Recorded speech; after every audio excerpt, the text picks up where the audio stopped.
Bueno, pues muy buenas noches a todos.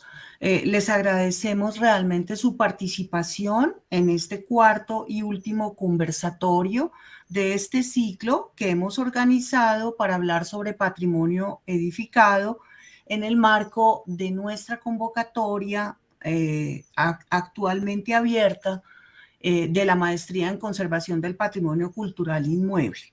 La convocatoria quedará abierta hasta el 23 de mayo. Bueno, para el conversatorio de hoy nos tocó el turno a la profesora Jenny Vargas y a mí, Juanita Barbosa, que creo que todos me conocen o casi todos. Jenny se enfoca en la conservación del patrimonio edificado con énfasis en el análisis de los materiales y las técnicas tradicionales de construcción, especialmente el adobe y la tapia pisada.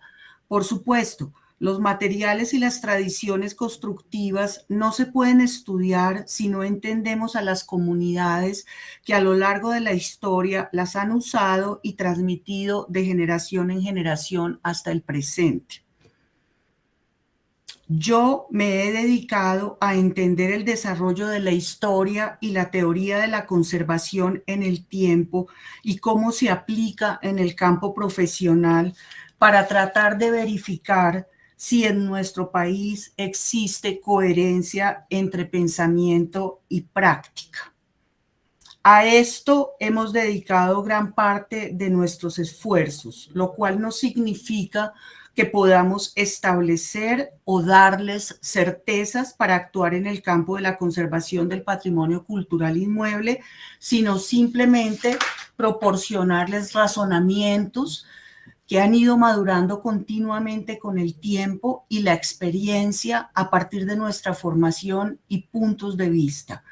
Pero muchos aspectos no se han resuelto.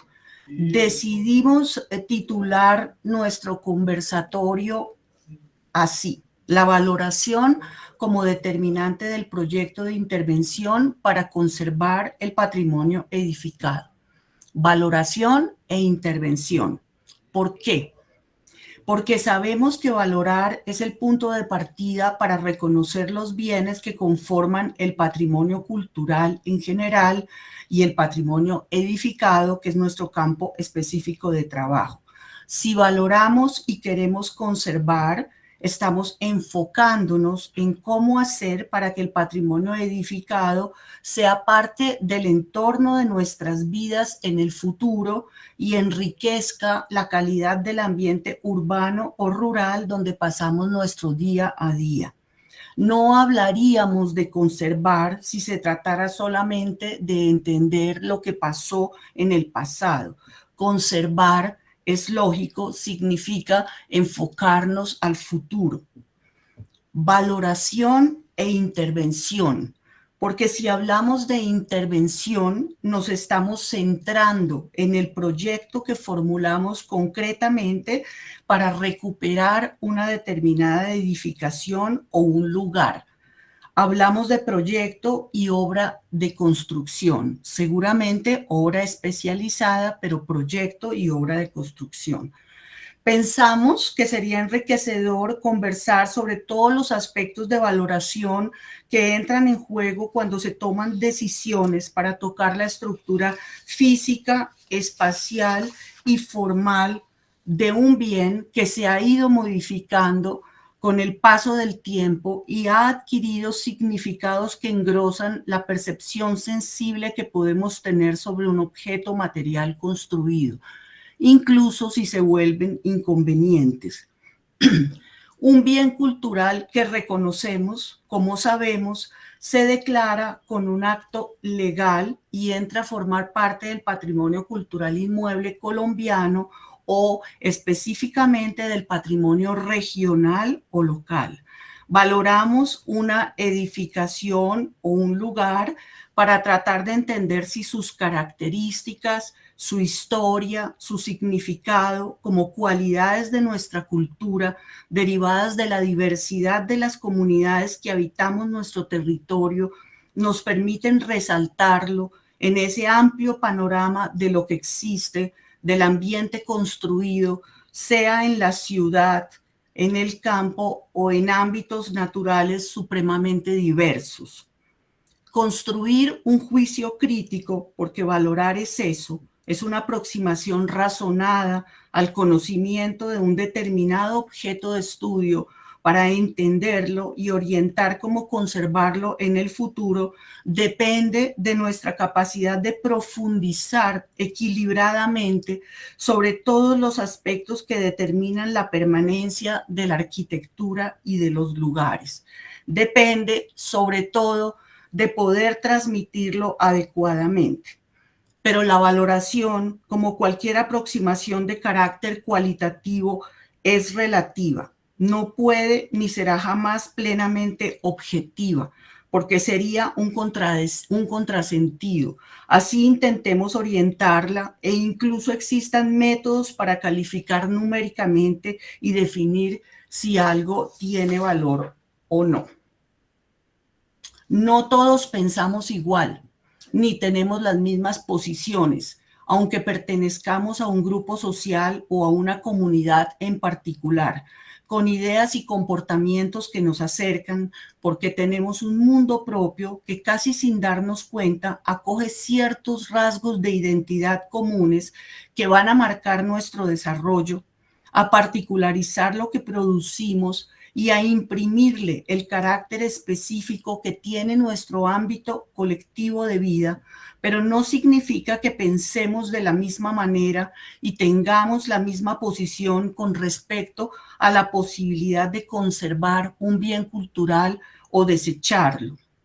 Como estamos hablando de patrimonio edificado, es claro que este ocupa un espacio en el territorio que se ha conformado a lo largo del tiempo y la sociedad o la comunidad que lo habita en gran medida lo ha determinado.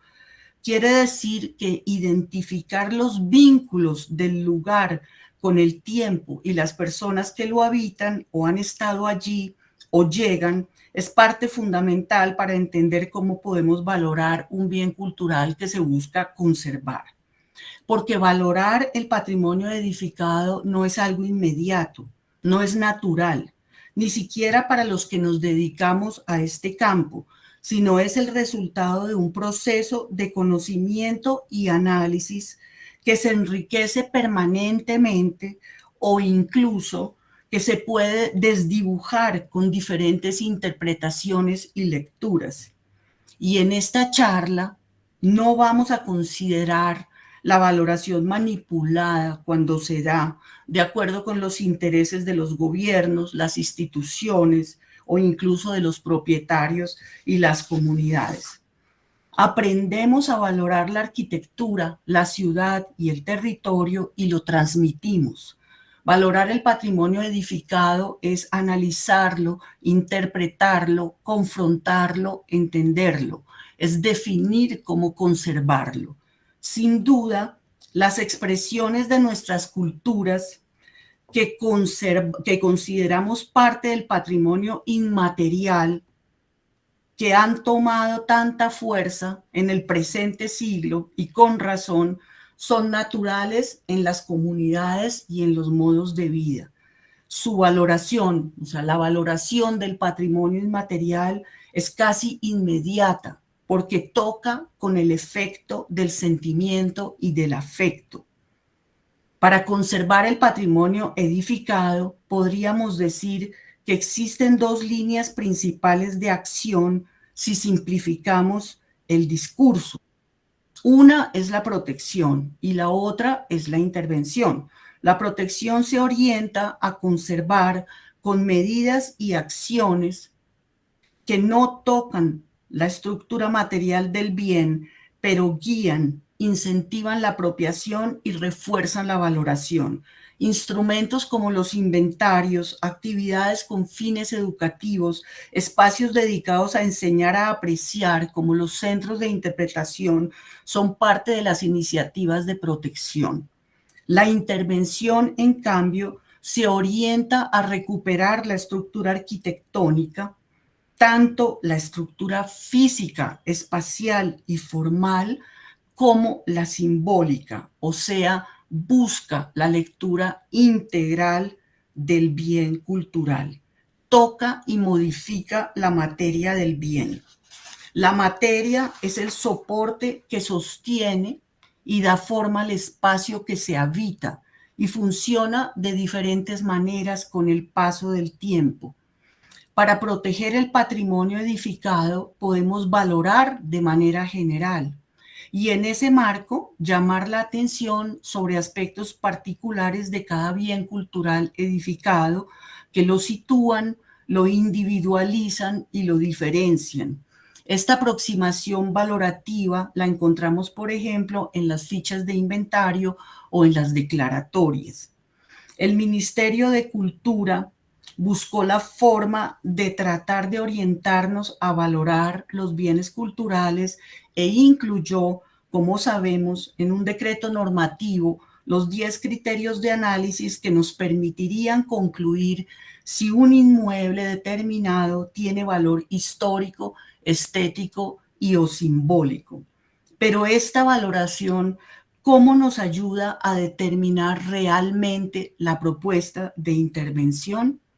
Si un inmueble tiene valor histórico, porque allí sucedieron hechos que marcaron el desarrollo del lugar, ¿cómo articulo o concreto este valor histórico con la intervención propiamente dicha?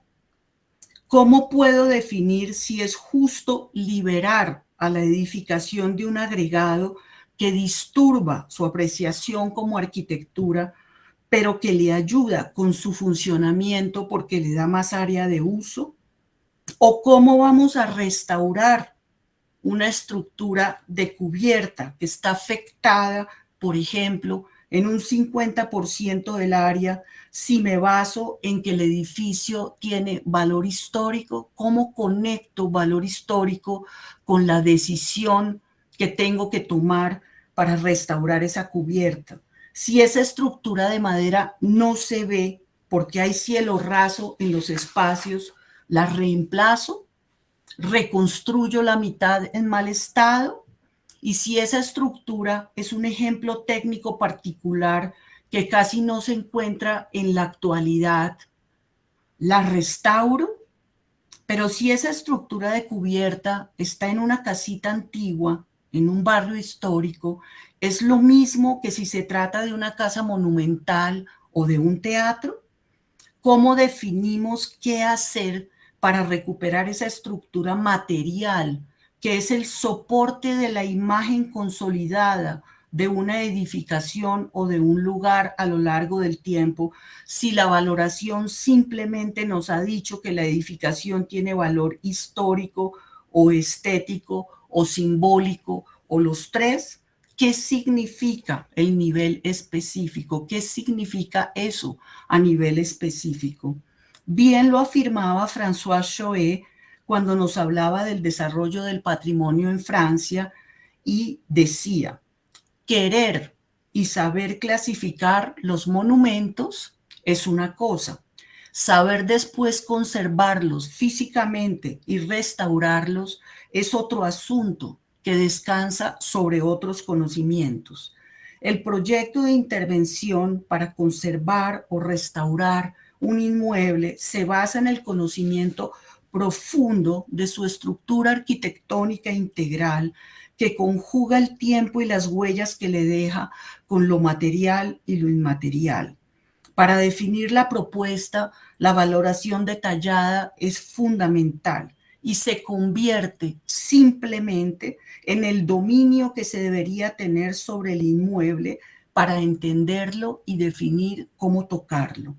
Cada aspecto, mayor o menor, de la edificación entra a jugar en el equilibrio que debería conquistar el proyecto de restauración o conservación para reforzar el carácter esencial del bien y mantener su lugar en la memoria colectiva. Siempre, a pesar del desarrollo de teorías, conceptos y proyectos que podemos entender cuando estudiamos la historia de la disciplina, la pregunta cuando hablamos de la intervención ha sido: ¿hasta dónde podemos intervenir? ¿Qué tanta libertad tenemos? qué significa la creatividad en un proyecto de intervención para conservar un bien cultural. Ya en los años 40 del siglo pasado, Gustavo Giovannoni decía que la restauración era cuestión de saber establecer límites. Valorar a nivel general y de detalle significa conocer a fondo el inmueble, el lugar donde se localiza y la comunidad que lo usa, incluso si no sabe que es un bien cultural, pero sobre todo entenderlo. Es la base que nos ayuda a definir esos límites que tanto preocupan y que marcan la diferencia entre un buen proyecto que respeta los valores y el carácter esencial de un bien cultural y otro que se superpone impositivamente, así no parezca. En la conservación, el director del proyecto generalmente es un arquitecto que se ha dedicado o que ha estudiado, que ha profundizado el tema de la conservación, pero ese director de proyecto pasa a segundo plano porque el protagonista es el bien cultural. Aunque a veces se decida tumbar un bien por inconveniente y luego contratar un proyecto para recordar lo que se derrumbó. Segundo, yo coordino aquí que estoy entre los dos aparatos. Y si salto aquí, ya cambio. Ok, listo. Bueno, efectivamente, como dijo Juanita, a partir de mi formación específica sobre la arquitectura de tierra y también de mi interés, pues que he tenido, yo creo, desde los primeros tiempos de formación y casi podría decir de niña sobre los materiales, como un gusto particular a entender qué pasa con el detalle, con los elementos, con la composición. De eso que conforma materialmente o físicamente nuestro patrimonio, voy a pasar rápidamente algunas imágenes y dejar algunas ideas que pues van en esta línea. Esta imagen que efectivamente está asociada a la tierra, a una producción de adobes para hacer construcción seguramente de muchos de los templos egipcios que tenemos referencia en el uso de la piedra y la importancia de la piedra, pero este es una bonita imagen que nos muestra el proceso de producción, que nos muestra una técnica, que nos muestra la participación que hay también de las personas o de comunidad en la fabricación de un material que finalmente va a traducirse con el tiempo en una edificación monumental. Eh, si nos devolvemos por allá a textos y a nuestra base desde arquitectura y referencias, incluso en Vitruvio ya con el Firmitas, Utilitas y Venustas, pues hay una referencia a esa importancia de las estructuras, de los materiales, de los elementos que nos dan un poco esto, un resultado material en el que tanto las piezas, los componentes, los elementos en su individualidad como en el conjunto nos brindan, además de un soporte, de esa solidez, de cumplir con una función técnica, estructural o estética, también un conjunto de esa triada que ya plantea Vitruvio. Entonces, en cada uno de los elementos, y depende de la lupa seguramente con la que miremos una edificación, una edificación o un espacio público, una población, tendremos diferentes aspectos. Bueno.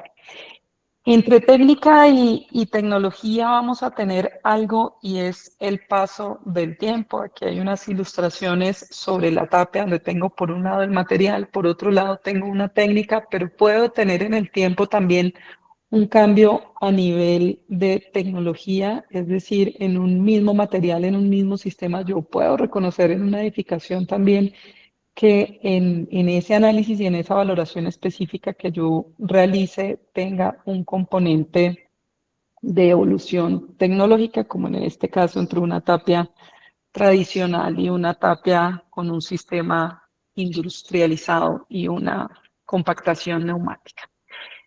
Esto es una imagen, dos imágenes de esa mirada en detalle de diferentes elementos que pueden estar conformando el patrimonio. Yo trabajé el cementerio, el muro de cerramiento del cementerio de Chivatá para mi tesis de la maestría de Francia y a su vez para un proyecto de investigación acá con la universidad y en algo que puede ser aparentemente muy sencillo y sin gran valor técnico o constructivo como el muro de cerramiento de un cementerio, creo que ahí hay un valor muy singular si entramos a mirar en detalle esa constitución. En este pueblo, en Boyacá, en este muro, en solo ese registro de su perímetro. Estos son solo dos de las imágenes de posibles conformaciones de cómo está construido, pero si entramos, como digo, en ese detalle de lo que está allí desde el material, desde la técnica y además asociamos al proceso temporal, a la investigación histórica, al estado de conservación, por supuesto que vamos a ir teniendo más información. Aquí una imagen, también un par de imágenes, trabajo realizado desde la maestría y en extensión con la profesora María Claudia Romero y el profesor Germán Telles y varios de los compañeros y colegas. En la Basílica Menor del Sagrado Corazón de Jesús o la Iglesia del Voto Nacional. Pongo aquí la referencia también en oculto o a la vista. Juanita decía muchas veces elementos, cómo tomamos las decisiones frente a elementos como las cubiertas, como las estructuras de cubiertas que quizás no están a la vista y por no estar a la vista, entonces muchas veces hay decisiones de reemplazo total y pueden tener condiciones especiales también de valor, como pongo yo acá, nacional o importado. Eso nos pasa con algunas de nuestras estructuras donde además del valor técnico, del valor material, en su proveniencia hay, y en sus diseños, pues claramente otras escalas de valor. Otro par de imágenes por aquí pensando en los detalles. Aquí hay una imagen de la estación de ferrocarril de Girardot y de repente un elemento como estos soportes para el alero que tienen, si lo miro en detalle, entonces tienen la marca de el ferrocarril, ¿cierto? Elementos que de repente pueden pasar desapercibidos y que en un proceso de intervención alguien quizás podría pensarse en, bueno, y es que esto es simplemente un soporte, ¿será que lo reemplazo por cualquier soporte? Como decía Juanita, ¿qué pasa si estuvieran la mayoría de piezas perdidas? Tengo una, tengo pocas, son los elementos de valoración que luego al momento de intervenir realmente hacen pensar en otros detalles y en otros elementos. Las estructuras en sí mismas, el diseño de las estructuras, la concepción, el proceso creativo que hay allí hace parte de lo que según el inmueble que estemos estudiando, que estemos trabajando, pues puede tener un protagonismo importante y eso pone o supone un reto adicional en la intervención. ¿Cómo intervenir estructuras donde su proceso de diseño, su proceso de construcción en sí mismo ya es un valor, no solamente lo que nos produce como objeto físico, lo que nos produce en su calidad estética, sino que hay detrás de su elaboración y de su concepción asuntos particulares. En periodos recientes o en obras recientes, como tenemos declaratoria de algunos de los edificios de Rogelio Salmona y empezaremos a mirar en detalle, justamente sabemos que hay unos detalles no solamente en la mampostería, en el detalle del uso del ladrillo, sino esto que es en la fundición de las placas como una formaleta especial, nos marca unos elementos especiales, situarse en la intervención y en la conservación de estos detalles es ese escenario de la mirada con lupa al material. Puede, obviamente, en otros contextos nos pone, y esta imagen, bueno, imagen española de muchas que tengo de Santander, ahí pido excusas, la imagen no corresponde la una con la otra en términos de la comunidad, pero sí nos pone a pensar también en ese oficio y en las comunidades asociadas donde también los maestros y quienes trabajan en un oficio transmitido probablemente de generación en generación, según el contexto en el que estemos, nos puede dar pistas también a la hora de decidir en un proyecto sobre elementos que es posible reproducirlos, fabricarlos o reponer piezas hoy cuando esa transmisión de saberes y esos oficios se han logrado mantener en un territorio. Entonces, allí hay otras concepciones específicas en el momento de toma de decisiones del proyecto, cuando tenemos oficios desaparecidos, piezas quizás únicas, que son irrepetibles, que va a ser más difícil recuperarlas en un proceso de restauración, a cuando estamos en contextos donde podemos tener piezas eh, artesanos, maestros, trabajadores que pueden hacer una fabricación de piezas o que pueden replicar unos procesos constructivos. Por aquí unas imágenes también de qué pasa cuando hay unos elementos que pueden estar ocultos, unos elementos que pueden pasar desapercibidos, pero también puede haber casos excepcionales. Aquí hay unas imágenes de la biblioteca de la UNAM, donde claramente la fachada y todo el edificio pues tiene un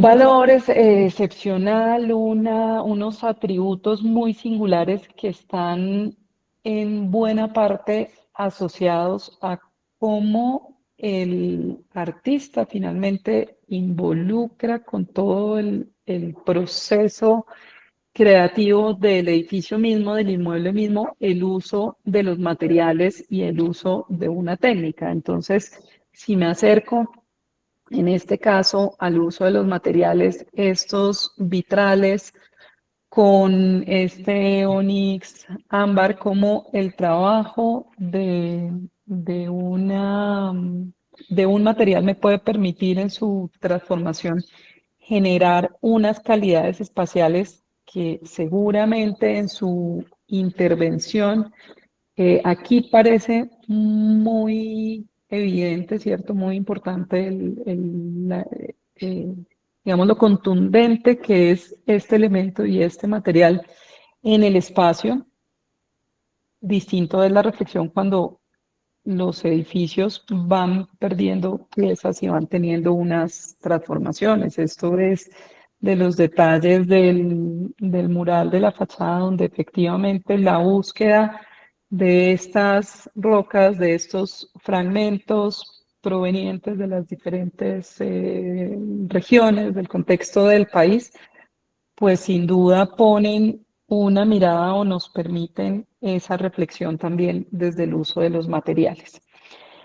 De mi lado de campo específico, pues por supuesto con con la tierra siempre trato de transmitirles el mensaje que el conocimiento profundo del material y ese conocimiento profundo pasa por verlo realmente en detalle, por verlo con lupa, por entender el contexto en el que se origina y en el que se aplica.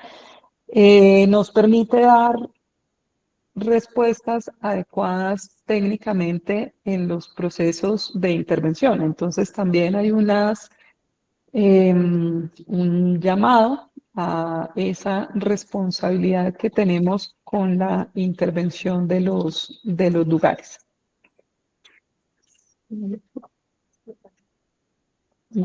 Ya, gracias.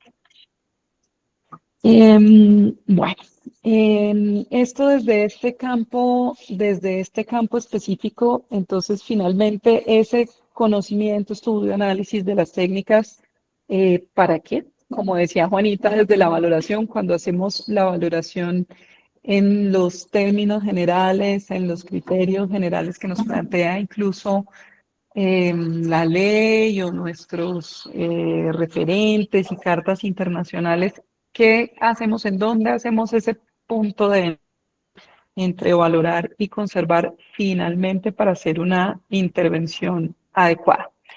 Hay un caso que les voy a mostrar. Este es un documento que pueden consultar, está dentro de las publicaciones, un documento muy sencillo mm, de una intervención de una mezquita, el proceso de recuperación de una mezquita, que es un trabajo que apoyó CRATER, que apoyó la asociación, y tiene que ver justamente con esa reflexión en torno a los materiales y a las técnicas de construcción. Aquí está una imagen de la mezquita en Ghana, ya intervenida, ya recuperada, estos maderos que sobresalen de los muros y que hacen parte del sistema constructivo, no solamente para su etapa de construcción, sino para asegurar que pueda realizarse un mantenimiento. Esto es ese tipo de edificaciones en las que el andamio queda permanente, queda puesto allí para realizar los procesos. El trabajo de reconocimiento del entorno previo a la intervención con las comunidades, entender su estructura social, los procesos constructivos, cómo continúan desarrollando todas sus actividades, ¿cierto? Su vida cotidiana. Aquí está la planimetría de esta edificación. Pues arquitectónicamente son estructuras que no son cercanas, ¿cierto?, a nuestro contexto. Y estas que son las imágenes de por qué llega a generarse la intervención, son producto de la llegada de la conservación y de los restauradores a este contexto y a estos países. Pasó no solamente en esta mezquita, sino en muchos de los lugares eh, patrimoniales, tanto reconocidos a nivel mundial como de patrimonios locales, y fue el uso del cemento.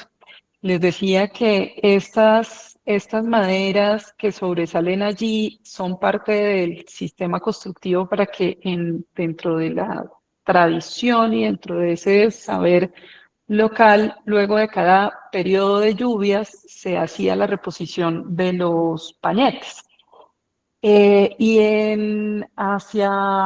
Hacia el final del siglo pasado hay una intervención generalizada con más o menos pobre gente que tiene que hacer estos pañetes. Cada vez intervienen con cemento, recubren los muros y finalmente ocurre un proceso acelerado de destrucción inducido por los conservadores, inducido por la restauración al hacer uso del cemento. Esto es una cosa que en las edificaciones de tierra y en la conservación de tierra pues ya está absolutamente claro en que no se debe realizar. Entonces ahí está una capa de cemento aplicada que sella, que deteriora y nos pone a pensar en esa responsabilidad que tenemos a la hora de intervenir con el conocimiento de nuevo de lo material y de lo específico, no solamente por lo que implica en la materialidad del inmueble, sino porque finalmente aquí hubo, yo diría, un daño mayor y es en la comunidad que perdió, que dejó de hacer ese trabajo anual de renovación de sus pañetes y que cuando llegaron a intervenirse, cuando se llegó al estado ruinoso de estas edificaciones, los procesos tuvieron que iniciar por recuperar ese saber constructivo, por volver a trabajar con las comunidades y recuperar ese saber constructivo y esa mano de obra. Entonces, es un ejemplo que lo uso, que me gusta mostrarlo siempre en la clase, cuando hablo desde las clases de tierra sobre conservación de patrimonio, porque me parece que es bastante eh, ilustrador sobre lo que podemos resultar ocasionando ante un desconocimiento técnico en una intervención. Eh, de la misma manera nos ocurre con nuestras intervenciones de reforzamiento estructural. No tengo aquí imágenes de eso. Es un trabajo lo que realicé de referencia de mi trabajo de maestría, de esta maestría de conservación de patrimonio, fue justamente analizar el impacto del reforzamiento estructural en las edificaciones patrimoniales construidas con tierra en Colombia. Y cómo realmente tenemos unos impactos fuertes y poco reversibles en las estructuras. Y eso pues ha sido una constante también en mi reflexión sobre la intervención de los edificios y tuvimos la oportunidad de trabajar junto con el profesor Germán Telles y colegas y amigos. La profesora Reina estuvo también en este proceso, y es que desde la maestría, desde la Facultad de Artes, muy reciente, esto todavía no, esto es como un tráiler un poco de este proyecto, para la facultad, para nuestra universidad y para la facultad Punto Patrimonial de la Facultad de Medicina Veterinaria y Zootecnia, pudimos iniciar el análisis y propuesta de intervención de uno de los edificios. El edificio 506 es el que está al lado derecho en esta imagen, que si ustedes transitan hoy por el campus, y bueno, desde hace un par de años, es un edificio en el que en la parte posterior del edificio hay una cubierta que ya tiene un colapso eh, parcial, digamos, dentro del edificio. Un proyecto, como está mencionado aquí, desde la universidad para la universidad, con una intención de poder poner sobre un caso concreto las reflexiones de la maestría. No voy a presentar aquí todo el proyecto, simplemente voy a presentar un par de imágenes y lo que se relaciona específicamente con el análisis o con el detalle de la valoración en su componente específicamente material. Este es el conjunto, y la edificación que estudiamos nosotros es esta, es el edificio. Básicamente en este conjunto, pues las cubiertas con teja de barro ya son el indicador, la foto que revela cuál es el conjunto patrimonial y que rápidamente le permite a uno reconocer en dónde los edificios han tenido, en dónde el conjunto ha tenido modificaciones, adiciones y transformaciones. Entonces ahí ya hay una mirada rápidamente de cómo lo material nos da pues unos signos de análisis. Como les decía, solamente voy a poner, no voy a hacer referencia al conjunto dentro de su valoración histórica, simbólica, y el proceso histórico-constructivo del edificio, pero sí llamo la atención esto dentro de la valoración que realizamos cuando se ingresa a los edificios. Aquí no hay cielo raso en estos pabellones, que son originalmente los establos para los animales, para tratamiento de los animales en el área clínica. Este edificio era originalmente el de tratamiento de enfermedades infecciosas. No tienen cielos rasos, son unas cubiertas, la estructura de madera de la cubierta está a la vista, la esterilla de guadua está a la vista y realmente la configuración de los edificios es muy sencilla. Y aquí teníamos pues justamente nuestras preguntas cuando entrábamos a ver el detalle y esa materialidad del edificio sobre justamente en dónde están los detalles, en dónde van a estar esos elementos específicos importantes a conservar, si los vemos desde el exterior, sencillos elementos en las canales, en las cornisas, en los elementos de remate, los machones de piedra que están al exterior, justamente en esta zona que les digo que ha colapsado parte de la cubierta. Y en general ver esos elementos sencillos, pero que en su detalle constructivo son los que le aportan un valor específico a este conjunto. Dentro de la investigación histórica y la planimetría original del edificio, teníamos, y pues importante para el proceso de trabajo con el equipo de ingeniería, eh, la información de la cimentación, que daba pues una información allí importante. Traigo aquí una imagen, sí, algo que parece muy básico y quizás esta no es la mejor foto. Cuando realizamos unas primeras etapas de apiques, de confirmación de la información de la cimentación y luego más adelante habíamos partido de una premisa y de una decisión previa y una propuesta previa para el edificio que eliminaba por completo los muros divisorios originales del establo en este costado, en este plano, en el costado izquierdo.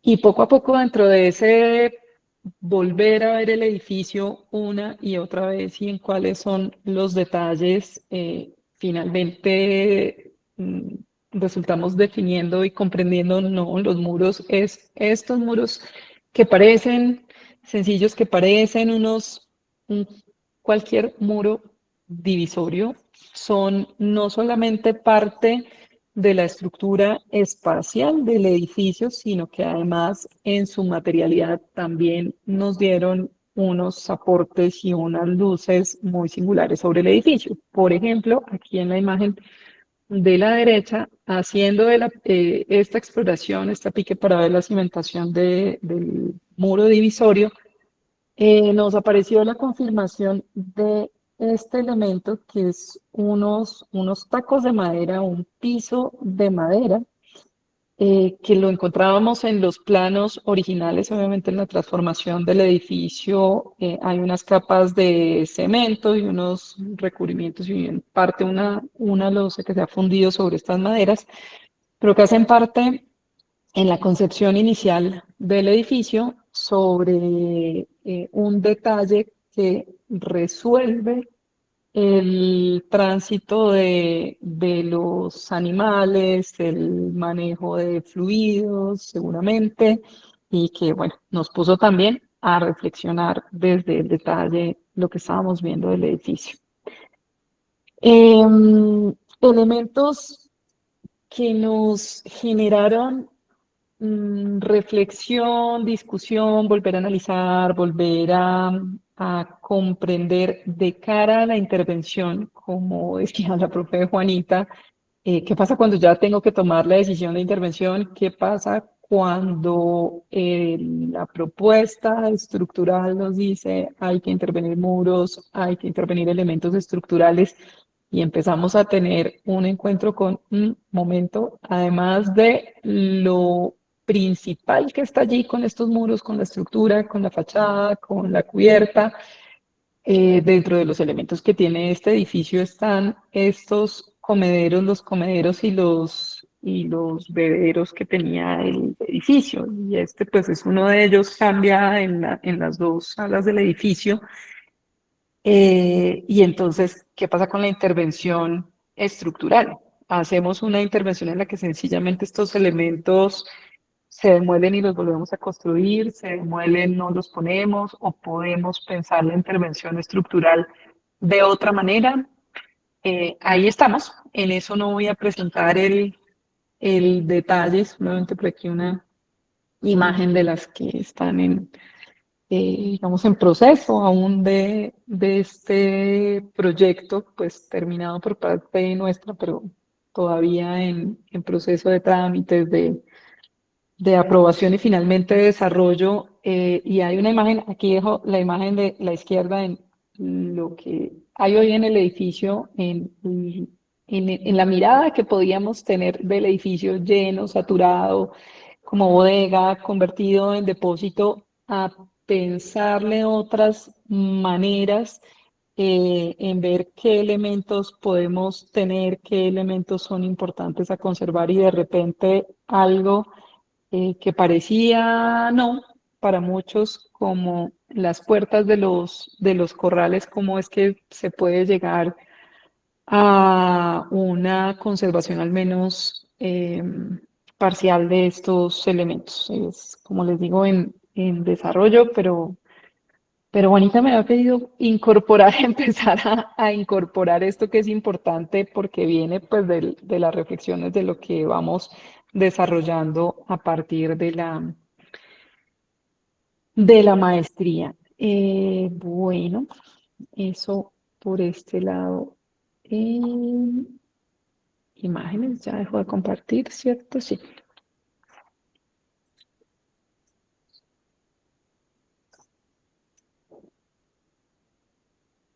Entonces, Bueno, entonces la idea obviamente es darles la palabra, invitarlos pues a que nos hagan preguntas. A ver, vamos a ver qué dice acá Cristian Felipe Garzón. Dice, ¿qué tan mala idea sería realizar una similitud de reconstrucción como en los tiempos de Ise Naiku, donde el valor patrimonial es justamente que después de cierto grado de deterioro esperado, cada 20 años se realiza una demolición y reconstrucción completamente igual del edificio? ¿Está mal tener intervenciones tan planeadas? ¿Genera esto también un nuevo sentido de la obra? ¿Qué tan factible, frecuente sería esto en edificios patrimoniales del país? ¿Quieres responder tú, Jenny? ¿Quieres que yo diga algo? Dime. inicia. Bueno, pues Cristian, lo que pasa o lo que yo pienso es que el tema es entender en qué contexto vivimos. El tema es entender nuestro patrimonio es resultado de qué cultura, de qué desarrollo social, cómo se circunscribe en nuestro territorio. Entonces, es natural, obviamente, pensar en la reconstrucción de los templos cada 20 años en la cultura japonesa, en el Japón. Realmente nosotros en Colombia, al menos que yo sepa, no lo tenemos metido, no es parte de nuestra cultura. Tenemos ejemplos interesantes en Latinoamérica, porque por ejemplo en el Perú, los pocos puentes que quedan del camino Inca se reconstruyen, así como sucede en Oriente, cada determinado tiempo durante el año se van recolectando todos los materiales, se van trenzando los tensores del puente y finalmente cada determinado tiempo, más o menos cada año, la comunidad que usa el puente y que está, digamos, ligada desde el punto de vista funcional, territorial y simbólico al puente, se reúne y en un ritual, prácticamente a través de un ritual que significa ese trabajo colectivo entre todos, desmontan el puente y lo reconstruyen. Puentes hechos con fibras vegetales. Esto sucede en el Perú. Yo personalmente no tengo claro aquí en Colombia pero yo no me dedico, digamos, a la arquitectura de las comunidades que tal vez podrían implementar o como parte de su desarrollo, digamos, cultural, de sus tradiciones, implementan esta reconstrucción permanente. En práctica, lo que trato de decir es que el patrimonio, las tradiciones, las técnicas constructivas siempre son válidas y están ligadas al contexto en que se desarrollan, a los pueblos que las implementan, a las culturas que las han creado. Entonces, no es, bueno, vamos a hacer lo que hacen en Japón, porque en Japón el patrimonio cultural es otro, sino cómo de golpe podemos encontrar aquí en nuestro país una situación semejante como la que, por ejemplo, yo he visto que sucede con los puentes del Camino Inca en el Perú, del Capañán. No sé, Jenny, ¿qué opinas al respecto? Yo creo que ocurre en algunos lugares en Colombia, quizás no para las edificaciones monumentales, pero yo creo que, o sea, justamente tú dices ahí, templos, yo creo que no en esas edificaciones, pero yo creo que en algunos contextos, por ejemplo, en la vivienda, sí.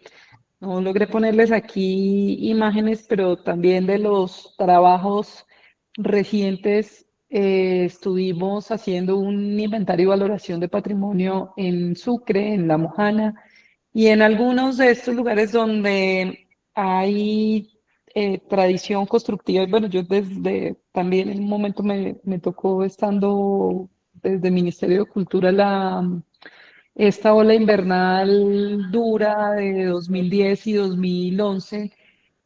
Y en la Mojana hay procesos que se hacen regularmente en la construcción con bareque, y es que tras los periodos de inundación de aguas arriba y aguas abajo, hay procesos que están asociados a los saberes constructivos en que sube el agua, se lava la tierra y hay que volver a rellenar muros.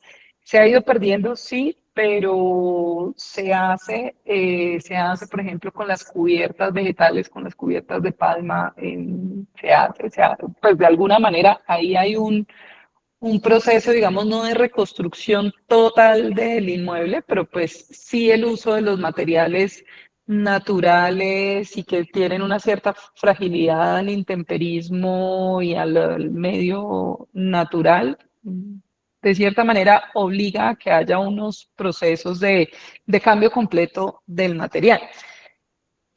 También es muy singular lo que ocurre en Santander, no únicamente en Barichara, pero lo que ocurre en Santander con la tapia pisada, con la piedra, eh, es que no se ha cortado, no se perdió la cultura constructiva, no se perdió ese conocimiento, el saber y los oficios, y justamente hay cultura constructiva en la medida que tanto las comunidades tienen el conocimiento y lo aplican en obra nueva y lo aplican en la intervención de cualquier inmueble. Entonces es frecuente, es normal, es de el diario en estos pueblos en Santander, eh, que no haya que buscar, no es un proceso de búsqueda de restaurador o de un proceso muy complejo, si hay que reconstruir un muro, si hay que hacer una ampliación en una casa, en una edificación, están puestos los materiales, están puestos las técnicas, y uno diría, bueno, allí no se nota la intervención, quedó igualito. No se nota la diferencia entre la casa nueva, la casa vieja, la patrimonial, y tiene que ver con eso, con que están presentes eh, los saberes constructivos en la comunidad. Miguel Darío pidió la palabra. Adelante, Miguel Darío. Hola, buenas noches. Pues llegué un poquito tarde, pero creo que me parece primordial los temas que están tratando en dos sentidos. El primero, que parte de la valoración de los sistemas, pues tiene que ver con la vigencia y con la permanencia del hacer. Y creo yo que pues Jenny prácticamente da una radiografía clara de lo que sucede, sobre todo en escenarios como los que vivimos en tiempos invernales y de cambios climáticos como los actuales, donde la urgencia hace que la toma de medidas casi siempre atente contra la tradición, por decirlo de algún modo. En ese sentido, y creo que sobre todo en arquitectura de contexto, porque no necesariamente la monumental, digamos que sí es necesario plantear la vulnerabilidad de los sistemas, principalmente en términos de cubiertas y acabados, que son los que terminan siendo más vulnerables a los cambios climáticos y a las agresiones del ambiente. Entonces a mí me parece fundamental que se trate el tema y que se meta como un componente de la vida de las comunidades y de los sistemas de habitar el tema de mantenimiento, no como una rutina estricta de patrimonio, pero sí como un capítulo posible dentro de la conservación de lo que existe.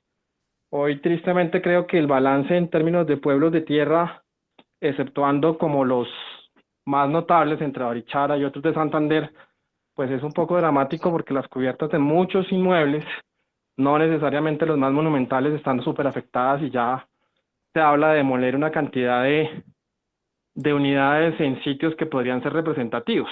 Por un lado eso. Por otro lado, al conciliar un poco el tema interdisciplinario, porque por ejemplo me entusiasma profundamente ver que ustedes tienen este nivel de divulgación, que es importantísimo, y creo que ese es como un capítulo que haría falta, no porque no exista la voluntad, sino porque creo que no se ha abarcado como tan fuertemente en términos, por ejemplo, del tema de municipios y oficinas de planeación, y les voy a contar una anécdota como por qué traigo esto a colación, y es que en algún momento al hacer una consulta en un municipio para una licencia de un mejoramiento de una casa en tierra, me dijeron que no podían otorgarla porque el Agustín Codazzi no reconoce las casas de bareque ni de tierra como construcciones. Con ese argumento, pues más de una persona que hizo consulta o que hizo una revisión, pues tuvo suficiente para tumbarla. Entonces, sí creo que es más como una nota en términos de que es muy importante este tipo de ejercicios y también de la valoración desde las comunidades, así como lo planteaba Jenny, en relación que la gente pueda creer lo que tiene, porque si bien no siempre estamos hablando de unos conjuntos monumentales exorbitantes y gigantescos, sí tenemos conjuntos arquitectónicos en poblados que pueden tener un valor de contexto dentro de técnicas tradicionales que hoy están en un riesgo altísimo. Entonces, pues la verdad agradezco este espacio y me parece muy coherente lo que se está planteando en términos de una valoración, pero que puede ser una valoración más amplia, que pueda llegar al tema territorial y que pueda llegar pues a los habitantes, ¿no? Que creo que en el fondo sería lo que más interesa, más allá de un proyecto puntual. Creo que es lo que podría decir ahora.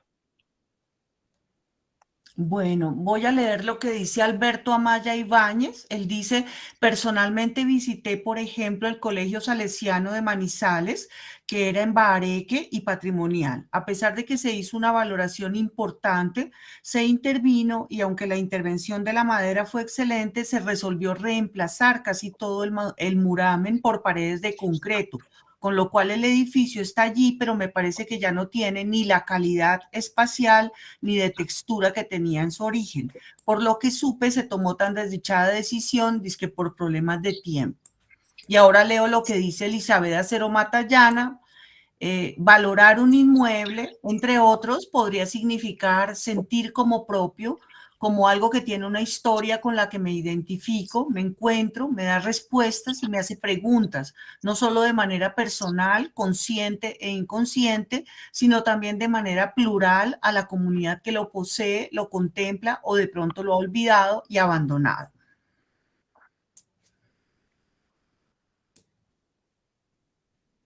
A ver. Aquí dice, a ver, aquí tenemos otras anotaciones que no quieren hablar, sino quieren escribir.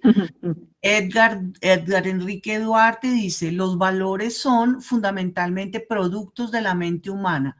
Los valores no están embebidos en los objetos patrimoniales, sino asociados a estos por medio de las comunidades o de los individuos que reconocen su valor. Camilo Londoño dice, ¿Cómo conciliamos o buscamos una ruta de intervención si estamos viendo que como comunidad académica y de gremio o comunidad del contexto del bien arquitectónico tienen una clase de valoración de ay, esperen que se me fue, perdón. Tienen una clara valoración de pero las instituciones permiten el derribamiento o el abandono o intervenciones que afectan la estabilidad de los edificios históricos. Sabemos que el patrimonio arquitectónico choca mucho con el progreso de la ciudad y algunas veces esa es la justificación de su olvido, del olvido de las instituciones estatales. Jenny, no sé si quieras responder, cómo conciliamos o buscamos una ruta de intervención, o si quieres hacer un comentario al respecto, o si alguien lo quiere hacer, algún otro profesor o algún otro participante, si quiere hacer algún comentario al respecto.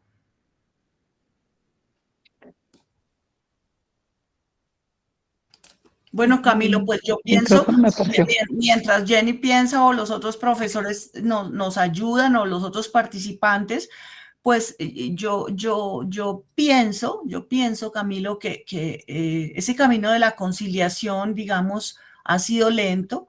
Ese camino de preguntarnos qué significa el progreso ha tenido altibajos importantes. Creo que en este siglo XXI estamos en un momento que no ha sido, estamos en un periodo que no ha sido fácil. Porque si bien es cierto que el tema de la conservación de patrimonio ha logrado, digamos, desarrollarse y posicionarse poco a poco acá en nuestro país, pues es justo que nosotros reconozcamos ese contexto en el que vivimos, ese país en el que vivimos y esa idea de progreso que realmente, pues, tendríamos que preguntarnos si la idea de progreso es destruir lo que tenemos. Evidentemente está muy fuerte con la nueva tendencia de desarrollo y de renovación que tenemos en las ciudades, como por ejemplo vemos en Bogotá.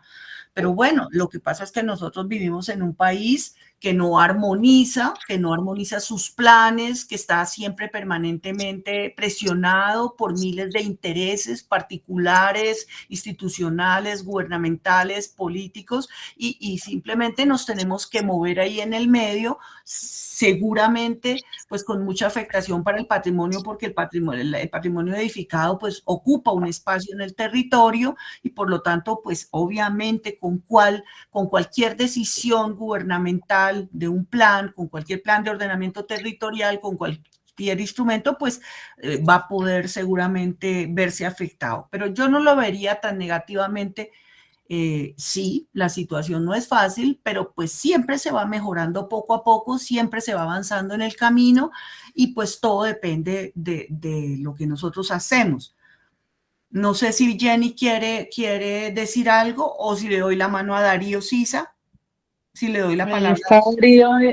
Ahí está Darío y el entretanto el mensaje de Elizabeth que dice, no creo que el patrimonio arquitectónico choque con la ciudad, depende de la idea de progreso que se tenga, Darío. Darío, adelante. Hola, ¿qué tal? Buenas noches. Qué Hola, bueno estar aquí en este espacio.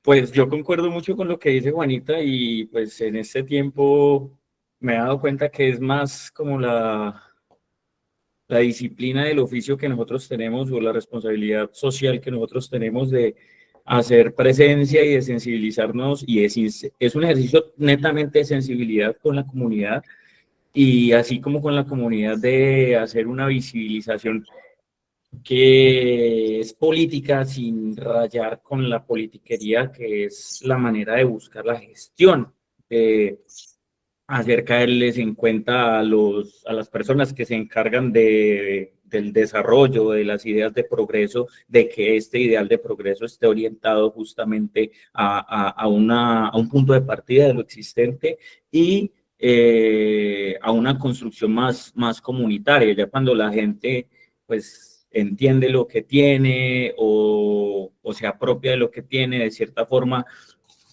se puede orientar mucho mejor esa idea de desarrollo, que es lo que tanto Elizabeth está como poniéndose ahí a Alberto, creo que es, no, al otro chico,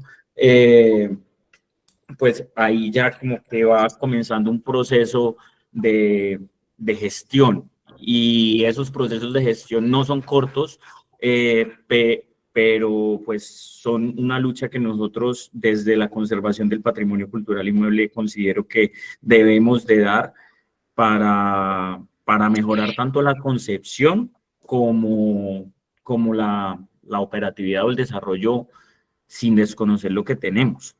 Gracias. Bueno, aquí tenemos una pregunta de John Alejandro. Hola, John. Aquí dice, ¿de qué manera la valoración del patrimonio edificado influye en la implementación de estrategias de mantenimiento preventivo y correctivo para su conservación? Influye, claro, determina. Claro. ¿Quieres hablar, Jenny? ¿Quieres responder?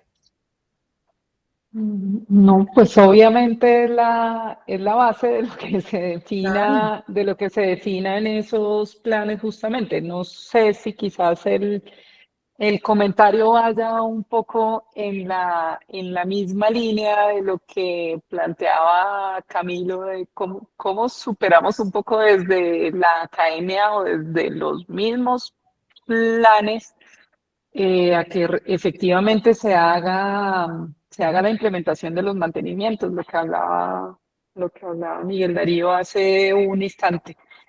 Eh, yo creo que estos son esfuerzos y luchas de nunca acabar, quizás. Creo que eso lo aprendí aquí desde el pregrado, en los primeros pinitos de patrimonio, como eh, pues finalmente hay, creo, una, una convicción y un sentido de lo que hay que hacer y no siempre la lucha se logra. Alberto Amala y nos pone otro referente además del colegio, el teatro de Santa Rosa. Creo que lo vemos, creo que es un escenario que vemos o por ese no mantenimiento que justamente nos lleva a un estado crítico de los edificios y luego pues estamos teniendo en muchos casos unas intervenciones muy drásticas.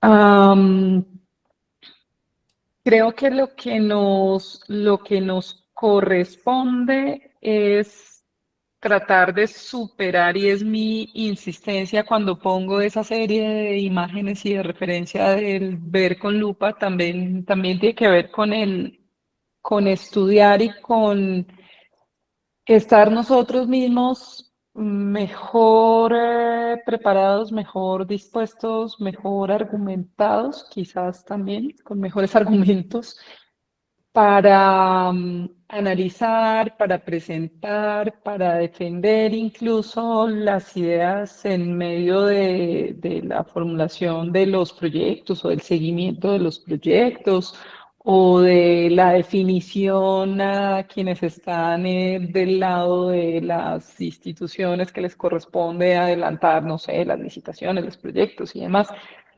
Em, no es un escenario fácil, es un escenario que se ha movido quizás mm, lento para nuestro caso, que yo creo que sí amerita ya unas reflexiones de nuevo, de ponerlas con casos, de justamente a partir de estas experiencias y de lo que cada uno tiene de referencia, ojalá pudiéramos llegar a un momento en el que desde estos espacios académicos esos casos los viéramos en específico para quizás juntar y entrar a esa etapa de planteamientos y de propuestas. Yo creo que tenemos bastante claro ya lo que causan, lo que el concreto nos causa en edificaciones tradicionales, en edificaciones de estructuras sencillas y altamente vulnerables para la inserción de estructuras más grandes. Entonces,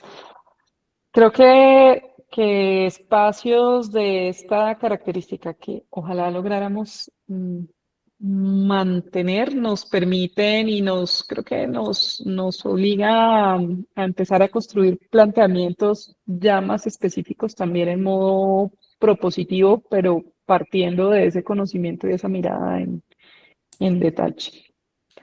Bueno, antes de David darle está la por ahí. palabra a David, que me da mucho gusto que esté por acá, pues John Alejandro, yo obviamente que la valoración influye en la implementación de estrategias de mantenimiento, sea correctivo o preventivo, porque la valoración es conocimiento real del inmueble. Y te voy a poner un ejemplo, que te puede ilustrar al respecto. Independientemente de que esa, digamos, idea de mantenimiento ordinario, de mantenimiento permanente, no la tenemos nosotros metida en nuestro modo de actuar como cultura colombiana, nos sucede a nivel de nuestras casas, a nivel de nuestros edificios institucionales, no lo tenemos, no la hemos adoptado permanentemente. En el claustro del Colegio del Rosario, ahí en la Plaza del Rosario, en el claustro principal, ahí la escalera principal que sube al segundo piso, hasta hace aproximadamente unos 15 años, conservaba toda la base que sostiene el primer tramo, una escalera, no sé si la conocen, una escalera muy, muy ancha, donde todavía estaban los peldaños completos, estaban esculpidos en piezas monolíticas de piedra, y esta primera parte el primer tramo de la escalera estaba, como se apoyaba antiguamente, estaba apoyado sobre tierra pisonada, ese primer tramo, y el segundo tramo sí estaba apoyado sobre vigas similares, pues digamos en madera, pero similares a los procesos, a las estructuras actuales de las escaleras. Bueno, esa escalera, lo digo porque a un ingeniero, a un colega con el que trabajábamos, y a mí nos llamaron para que dijéramos, pero ¿qué es lo que pasa acá? Esa escalera tenía estaba ciertamente pandeada, pero los peldaños eran muy, muy grandes, muy, muy grandes. Entonces no entendíamos de qué venía y nos quedamos observando varios días, estudiando la escalera, tomando fotografías, revisando las cosas, y descubrimos que las señoras del aseo, para limpiar la escalera, lo que hacían era simplemente botar baldes de agua y jabón a la lata, así como se limpia acá en Colombia, que botan baldes de agua como locos a veces, y obviamente el agua con el pasar del tiempo penetraba a través de las ranuras e iba deshaciendo la tierra pisonada que estaba sosteniendo el primer tramo. Entonces, el aseo, que es y eso llevó obviamente al desnivel de ciertos, incluso a la ruptura de ciertos escalones completos de esa súper e importantísima escalera. Entonces, con esto digo, el aseo, que es algo que forma parte del mantenimiento periódico de un edificio, del mantenimiento normal de un edificio, incluso una cosa tan sencilla como el aseo, si el edificio no se conoce, puede afectarlo, como sucedió en el caso del Rosario, que se perdió ese primer tramo, se perdió. Después, si no me equivoco, tuvieron que hacer una intervención para sostener el primer tramo. Entonces, claro que sí, la valoración es conocimiento, es dominio del inmueble, es dominio de qué significa, cómo está hecho, qué es ese inmueble, y por supuesto cualquier operación de intervención, de mantenimiento correctivo, de mantenimiento ordinario, una intervención integral, una intervención de consolidación estructural, cualquier tipo de intervención, incluso una reparación locativa, pues parte de entender el inmueble. Entender, conocer el inmueble es valoración simplemente. David, te doy la palabra. Bueno, primero que todo, muchas gracias a Juanita y a Jenny. Quiero referirme un poco tanto a la intervención tuya, Juanita, que de pronto me puedo equivocar en lo que diga porque me perdí algunos apartes. Sí. Pero también en las imágenes muy sugestivas que mostró Jenny respecto de la arquitectura en tierra. Y digamos, quiero hacer como un paralelo entre sus dos intervenciones, porque Juanita, tú fuiste muy enfática como en uno en cierto modo en entender que esa forma como el ministerio ha adoptado la valoración digamos, es una forma como que trata de encasillar los edificios o que trata de encasillar los edificios en diferentes, en valores separados, cuando la valoración realmente se trata de entender el edificio en su integralidad. Y a partir de ese conocimiento, como estabas diciendo, del edificio, ese conocimiento exhaustivo, pues asignarle esos valores de cara a su conservación y a su protección. Digamos esto, y dijiste otra cosa que me pareció interesante, y es que pues con justicia se valora el patrimonio inmaterial, y es lo que actualmente tiene fuerza, y que los que somos arquitectos y somos más de la línea del patrimonio material sentimos como últimamente esa pérdida de importancia de la valoración del patrimonio material y su intervención, pero creo que a veces en esas líneas tal vez tenues o difusas entre un patrimonio y otro, que uno no debería entenderlo como dos campos aislados, sino más bien complementarios, está gran parte digamos, puede ser una apuesta interesante para conservar nuestro patrimonio. Y eso creo que encuentra especial puntos de confluencia en las arquitecturas tradicionales, en esas arquitecturas menores, porque uno entiende que uno sabe que la arquitectura monumental, por su carácter perenne, por su carácter su intención monumental inicial, tiene unas intenciones en lo técnico, en lo estético, que difieren de la pequeña casa, de la casa de Bareque, ya bien sea que sea en Boyacá o se encuentre en los Santanderes o en las sabanas de Bolívar, como lo mencionaba Jenny. Y digo esto porque a veces la institución o los que manejan o manejamos, me incluyo, el patrimonio material, por poner demasiado énfasis en el objeto, hemos olvidado a las comunidades. Y si uno lee ese patrimonio menor, ese patrimonio que es hecho muchas veces desde saberes comunitarios, desde la participación en un espacio, llámese, me puedo estar equivocando en las palabras, una minga, una parranda o lo que sea, y de allí surge la arquitectura, que esas son cosas que los que valoran el patrimonio inmaterial tienen muy en cuenta, y a partir de esos procesos surge la arquitectura. Yo creo que cuando la institución, no solamente desde un escritorio, sino desde esa manera de trabajar con las comunidades, entiende que el mantenimiento o la renovación de ese edificio puede estar en esos procesos y los acompaña y va a territorio, allí podría haber una apuesta interesante a conservar esa arquitectura menor, porque la arquitectura menor es precisamente eso, es la arquitectura que se habita más intensamente, porque es allí donde está la familia, es allí donde se hace la fiesta, etcétera. Y esa arquitectura menor tiene precisamente ese carácter de estarse renovando continuamente. Entonces, esos aspectos que se estudian mucho desde el patrimonio inmaterial, creo que a veces los que trabajamos más en la parte material, como que los miramos un poco de lado. Y quiero cerrar simplemente con un ejemplo de alguna visita que hice a un pueblo en algún momento en los Montes de María. Era una población que fue muy afectada por la violencia. Yo en algún momento tuve la oportunidad de ir allí, se llama la fundación, el pueblo de San Miguel de Colosó, y me llamaba la atención cómo ellos todavía, por las condiciones del terreno, siguen trabajando un tipo de bareque, y es una arquitectura en madera, y cómo allí sigue viva la tradición porque el terreno los obliga.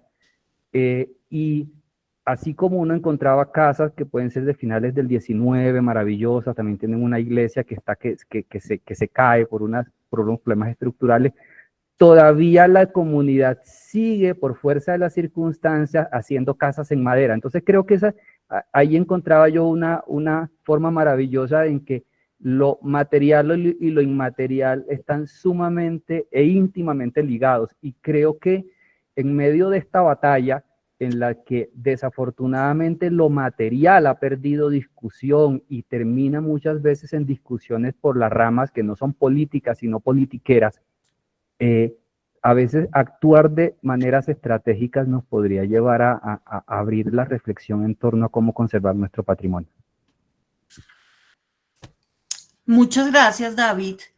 Pues sí me gustaría de todos modos un poco responderte, porque realmente, primero creo que no subvaloro ese esfuerzo que hizo el Ministerio de Cultura con los 10 criterios que llevan a la valoración. Lo que pasa es que lo que traté de decir es que hay una valoración de carácter general como esa, que puede sustentar las declaratorias, los inventarios, incluso el estudio del patrimonio puede estar mezclado con el estudio del patrimonio intangible, pero cuando se habla de proyecto de intervención, y no me refiero a la arquitectura menor, a la arquitectura vernácula, sino me refiero a la arquitectura, por ejemplo, en las ciudades, en los centros poblados, que no siempre es monumental, porque ese amplio espectro de los bienes de interés cultural que se han declarado como parte del patrimonio colombiano regional tiene muchísimas diferencias y variedades, y no solamente es monumental y menor o vernácula, sino hay todo un campo intermedio que nos muestra el desarrollo técnico, arquitectónico y de ocupación del territorio en el país. Por supuesto, con todo el tema de la Constitución Política de Colombia del 91, que le abre espacio a lo que no se apreciaba, no se valoraba o no podía aparecer como parte de Colombia, y con el énfasis que toma la valoración del patrimonio intangible en el 2003 con la Convención para la Salvaguardia del Patrimonio Intangible, pues evidentemente se desequilibra un poco, especialmente en países como el nuestro, donde cuando estamos en una línea, de repente aparece otro, viramos la atención, pero no seguimos articulando las dos cosas y seguimos adelante. Yo justamente cuando hablé de la valoración hablaba de lo que significa esa unión entre lo material y lo inmaterial. Me gustaría solo aclarar eso, o sea que primero que no tengo una mala lectura del esfuerzo que hizo el ministerio con los criterios de análisis para llegar a la valoración, sino considero que esa puede sustentar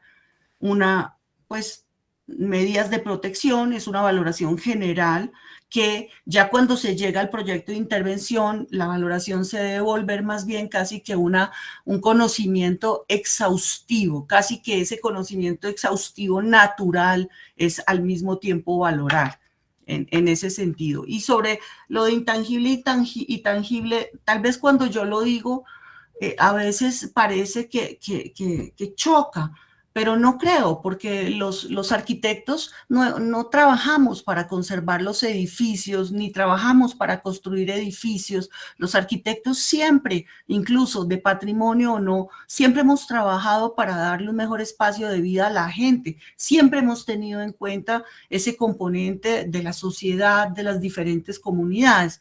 Lo que pasa es que creo que ahora sí hay un capítulo muy especial con la arquitectura que tú llamaste menor, o la arquitectura que proviene de la vida cotidiana y el desarrollo, digamos, de comunidades un poco más aisladas o que están muy relacionadas con las tradiciones constructivas y los materiales regionales.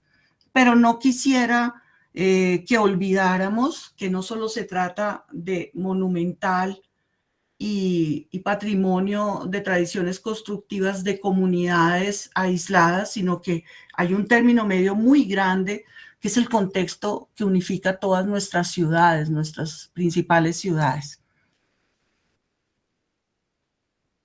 No sé si de golpe aclaré o empeoré. pero bueno. No, aclaraste, yo como te decía, yo creo que en tu intervención pude tener una mala lectura porque me tocó atender otro tema y claro, uno entiende, la normativa siempre va a tener restricciones, eso es claro, pero tiene que existir de alguna manera. Creo que no, que me aclaraste mucho. Gracias. Ok, gracias. A ver, ¿quién más nos ha... A ver, ¿qué haya escrito por acá? Aquí Elizabeth está preguntando, ¿por qué le dices arquitectura menor? ¿Menor para quién? David, eso es para ti. Elizabeth, hola. No, es alguno de los términos que se usaba en los años 60. Creo que estamos acá hablando de Carta de Venecia cuando se le habla de arquitectura menor. Obviamente puede ser cuestionado el término, pero creo que era para entender ese capítulo entre la arquitectura monumental y la arquitectura sobre todo doméstica, que uno entiende que hay préstamos, que eso es lo interesante del patrimonio, no es que sean campos completamente separados, sino que a veces esos saberes tradicionales, esas técnicas tradicionales también se ven, también se usan en la arquitectura que podríamos llamar monumental. Creo que eso lo tenemos claro muchos. Es decir, uno podría encontrar una tapia en una catedral del siglo XVI perfectamente, o podría encontrar esa misma técnica en una casa de una familia del mismo periodo. Creo que eso lo entendemos porque finalmente eso que habla Juanita, esa gran franja es más grande de lo que creemos y no necesariamente una y otra, no necesariamente ser arquitectura, entre comillas, monumental se contrapone a que eso es un capítulo completamente aparte de la arquitectura que yo llamé menor. ¿Sí? Es decir, una casa en Las Cruces hecha por un maestro que es el mismo que está trabajando simultáneamente en las grandes mansiones de Chapinero, simplemente son dos expresiones de una misma intención, ¿sí? Determinadas en ese momento por el lugar el que ocupa en la ciudad y digamos las disposiciones de recursos y demás, pero a lo largo pueden ser entendidas como parte de un mismo fenómeno. Bueno, aquí dice Alberto Amaya, lo que pasa es que el patrimonio material, sobre todo el vernáculo, está de por sí íntimamente afectado y no separado del inmaterial, pues muchos de sus hacedores los ejecutaron con técnicas tradicionales y heredadas. Es lo que nos está explicando David y de lo que habló Jenny. Hay transversalidad del conocimiento técnico con el producto material. Y Elizabeth nos dice, cita a su abuelita y dice que la abuelita decía, hay que cuidar las monedas porque los pesos se cuidan solos. Eso podría ser una analogía a lo monumental versus lo que llaman arquitectura menor.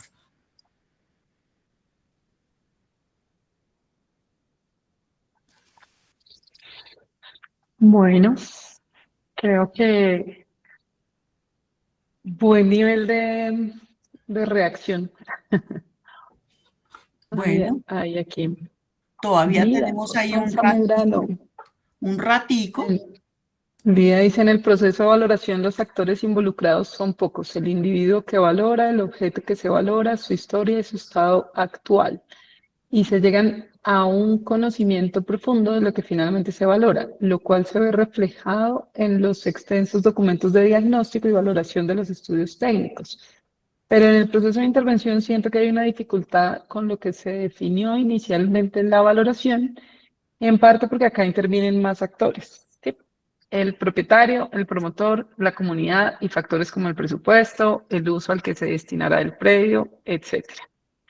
Y yo le adicionaría ahí a lo que dice Elías, que se desconecta aún más cuando, en el caso de lo monumental, cuando las ejecuciones de obra las realiza otro equipo que no necesariamente tuvo que ver con la elaboración de los estudios y que inicia sin ese conocimiento detallado del edificio que efectivamente puede haber quedado ampliamente documentado y consignado en los estudios técnicos. Entonces, a veces también en el momento de la toma de decisiones, ahí ocurre desconexión.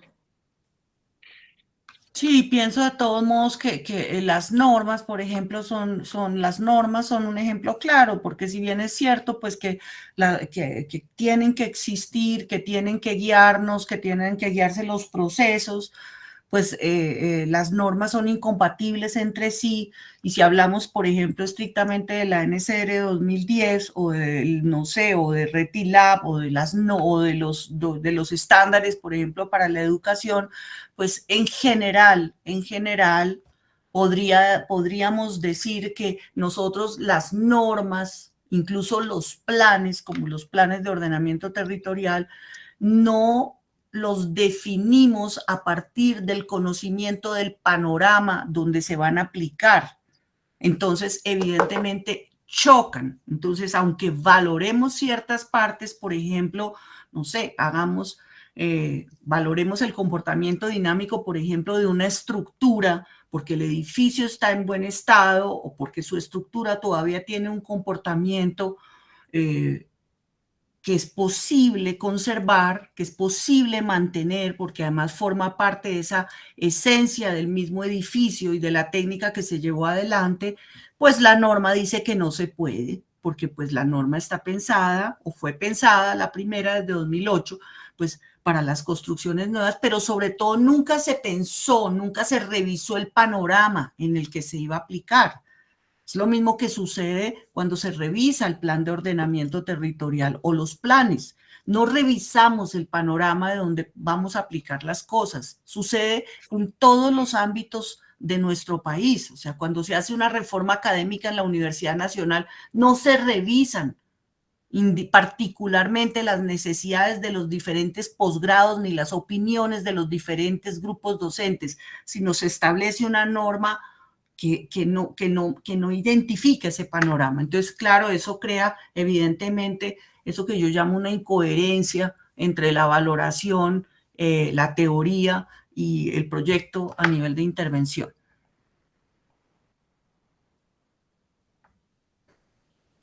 A ver si hay otro comentario. No. Bueno, ¿alguien más que quiera comentar? ¿Alguien más que quiera preguntar? ¿Que quiera hacer alguna observación?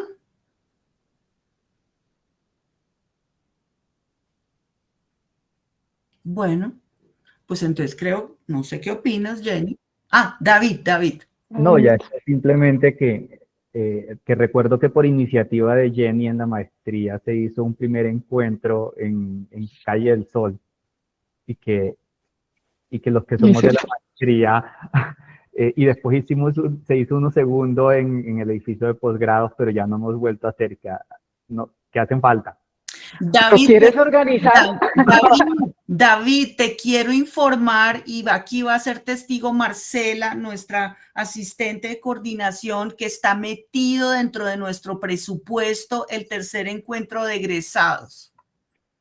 Graduados y no graduados. Graduados y no graduados, graduados y no graduados, o sea, todos los que han pasado por la maestría, graduados y no graduados, como el de la Calle del Sol y como el del edificio de posgrados. Entonces, estaremos contactándolos a todos. Bueno, pues les agradecemos muchísimo. Este es nuestro último conversatorio, pues nuestro cuarto conversatorio en este ciclo. No quiere decir que no organicemos más, pero digamos, el que teníamos planeado en el marco de nuestra convocatoria abierta para entrar a la maestría, pues terminamos con este conversatorio. Igual, pues les agradecemos muchísimo a todos nuestros estudiantes, egresados, amigos del patrimonio, interesados, posibles aspirantes que nos hayan ayudado, que hayan entrado dentro del discurso y que estén aquí presentes. A ver, yo vi que alguien levantó la mano o fue imaginación. A ver, me parece.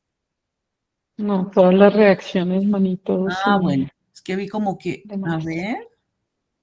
Daniel Steven Bien. Urrego Londoño, buenas noches. Quise dejar esta pregunta para el final, ya que no es acerca del conversatorio. Quiero saber acerca del ensayo que se debe entregar como aspirante.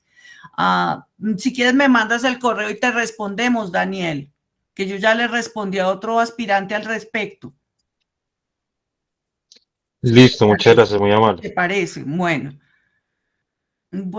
Edith. Saludos, Edith. Qué bueno, Edith. Qué gusto verte, carambas. Muchas gracias por las felicitaciones. Qué gusto. Años de año y qué rico saber, y la verdad es que primera vez que las escucho, de verdad que me uno a esto. Alberto me comentó y de verdad felicitarlo, muy interesante la presentación y lo que has dicho es absolutamente cierto. Siempre estamos avanzando, o sea, sacando, digamos, nuevos planteamientos, nuevas normativas, pero muchas veces no hay un hilo conductores y eso genera tensiones. Y esa norma NSR10, terrible, digamos, también porque lo que está generando son planteamientos o intervenciones realmente no reversibles. No, de verdad que sí, de acuerdo, Juanita. Hace rato, sin hablar. Un abrazo de verdad. Muchas gracias. Y oírte. No, pues me encanta verte, oírte. Te mando también un abrazo muy especial. Ok. Bueno, un abrazo. Muchas gracias.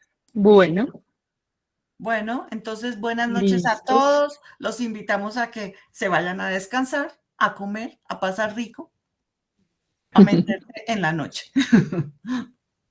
Cualquier duda que tengan todos los aspirantes que están presentes acá sobre el ensayo, sobre cualquier otra cosa, basta que nos escriban al correo o que les contestamos, o incluso si es necesario pueden venir y los asesoramos directamente. Gracias a todos. muchas gracias.